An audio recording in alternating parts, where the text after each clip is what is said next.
just last week, I hinted here that what is happening in Nairobi may soon blow out. Things are taking a rather interesting turn in Nairobi County. Remember, since 2017 election, this county of Nairobi has been a hotbed of activity which has not helped the image of the city of Nairobi as a regional hub, as the capital city of Nairobi, as the beehive of activity. And so I had said in this platform just last week that what was happening in Nairobi will soon explode. That is happening sooner than even I predicted. And today, the president took things a notch higher. He asked Governor Sonko to work with NMS and in tandem to improve service delivery to the people of Nairobi. Na ndipo nasema kwa wenzangu ambao wameketi nyuma yangu, jameni, mtafanya kazi pamoja. Sonko, wacha siasa. Jemedari hana haja na kiti ya governor, hana haja na kiti ya MCA, hana haja na kiti ya speaker. Yeye ni mfanyikazi wangu, ni jemedari wangu. Akimaliza kazi ya Nairobi, atarudi jeshi kulinda wananchi wa taifa la Kenya. Kwa hivyo mimi sitaki kusikia hiyo masiasa mingi. Au ni namna gani wenzangu? This comes after Speaker Elachi resigned. Remember, all these things are happening. And Nairobi County governor himself has been barred by courts from accessing his office over corruption and abuse of office charges. To make matters worse, the county does not have a deputy governor since the resignation of Polycarp Igathe in January 2018. Now, Speaker Elachi of the County Assembly resigned yesterday. Let's listen in to what she had to say. To humbly tender my resignation to His Excellency the President Uhuru Muigai Kenyatta, the President of the Republic of Kenya and the Commander-in-Chief of the Defense Forces. After this resignation, today, this morning, the County Assembly moved to ensure there is no vacuum and announced the vacancy in the daily newspapers for that position to ensure smooth transition. Listening to Elachi resign, she passed on her office to the Deputy Speaker, who himself is in acting capacity. That complicates matters. But looking back, one sees that the most critical functions of the county of Nairobi have already been transferred to the Nairobi Metropolitan Services. Then we see what this means is that in the event, actually, this county was even dissolved, nothing much will change or will be affected in terms of service delivery. Although we also want peace, we want to see the image of the county not as a regional hub and as the county headquarters and again as the capital city good, because we also host a lot of international offices in Nairobi. Why did Elachi resign as Speaker, yet she was a Jubilee appointee? She was the ruling party appointee.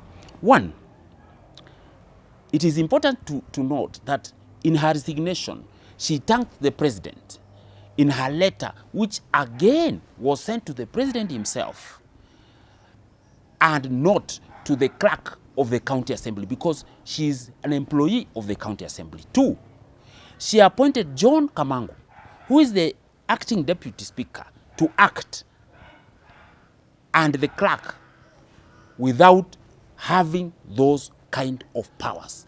That tells us something. Three, the president has been touring Nairobi, and he went to the slum areas just the other day And he started projects, hospitals, and even visited Kibera, apart from other areas. He seems out to support the Nairobi Metropolitan Services and the man at the helm, one General Badi. This is just telling us that the Governor Sonko must relax because he is the de facto leader of the country, but again, of Nairobi. So the president has a word through his actions that I am in charge. In my video 2 weeks ago, I also indicated it was Uhuru versus Sonko. Now we can see things clearly coming out, that Uhuru is pulling the strings, and the Speaker's resignation must be seen under this lens. There are several issues which must have made one Beatrice Elachi to resign. One, the Speaker must have been prevailed upon, definitely, to resign by forces up there, because she was not under threat from the Jubilee Party or even from the ODM Party. In fact, they have always supported, these two have always supported her. But there must have been very powerful individuals who prevailed upon her to call it quits. Definite. Secondly, perhaps we can also hypothesize here that Sonko might have had a hand in this resignation. Why? He might have put pressure, because in her resignation addressing the press, she indicated that she and her family were threatened. Maybe it's a strategy by one Governor Sonko to avoid the county assembly impeaching her. Remember, there has been war between Elachi and Governor Sonko over the clerk of the assembly and over other important assembly matters, which I think they have been differing. And so we can also say Governor Sonko may have had a hand in this resignation.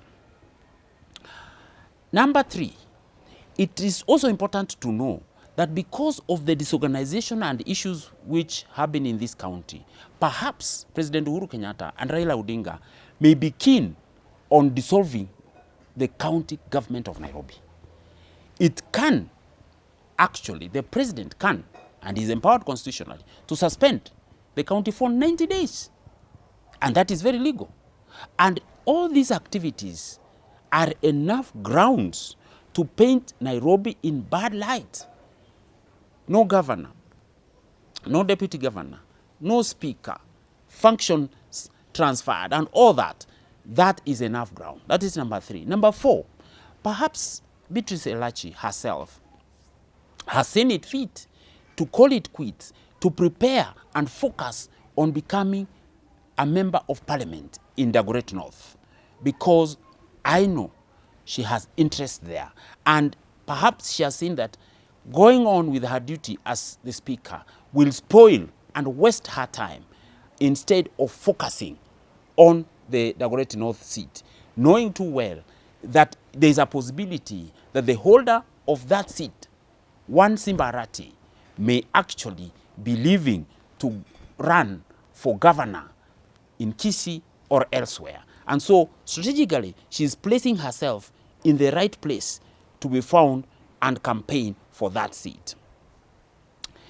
Now, so apart from those 4 reasons, it is very clear from the strategy which I'm seeing, and from the fact that even Jubilee has summoned actually members of the county assembly, particular members, for disciplinary committee, that shows you the governing party is focused on fixing on Nairobi. And I bet if the wrangles persist, the president will call the bluff. He will actually go ahead and suspend this county to ensure things are streamlined. Until next time, it's bye from here.